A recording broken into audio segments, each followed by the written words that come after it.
Lancés en 2010, les coupés et cabriolets classe E ont eu droit en 2013 à un restylage à la fois esthétique et technique. Côté cosmétique, on remarque surtout les feux avant, désormais d'un seul tenant de chaque côté alors qu'ils étaient auparavant scindés. Les feux arrière changent également, mais de façon moins évidente. Sous le capot, les motorisations évoluent sensiblement, avec en tendance générale plus de puissance et moins de CO2.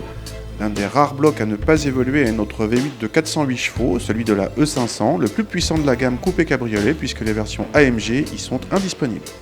A l'intérieur, on reconnaît de la berline classe E l'horloge centrale placée entre les aérateurs, et les coupés et cabriolets ont droit à des compteurs sur fond blanc. La capote s'ouvre en plus de 20 secondes et peut se manœuvrer en roulant jusqu'à 40 km/h. À l'arrière, l'habitabilité est juste pour voyager, surtout en gare d'autoir. En revanche, elle suffit pour une balade décapotée. Constitué d'un élément sur le pare-brise et d'un filet anti-remous surélevé à l'arrière, le système AirCap est très efficace.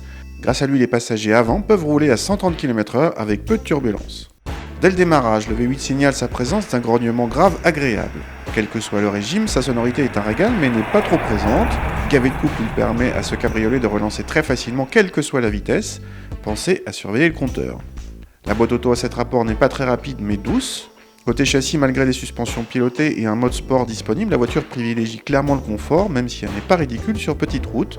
Simplement, elle n'est pas sportive, malgré un train arrière particulièrement mobile sur le mouillé.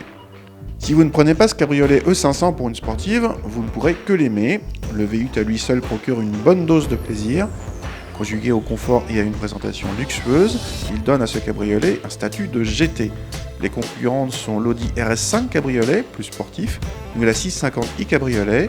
Dommage quand même qu'à ce niveau de prix, à savoir plus de 87 000 € avec notre finition haut de gamme Fascination, il est agaçant de devoir encore piocher dans les options pour obtenir l'accès démarrage sans clé par exemple.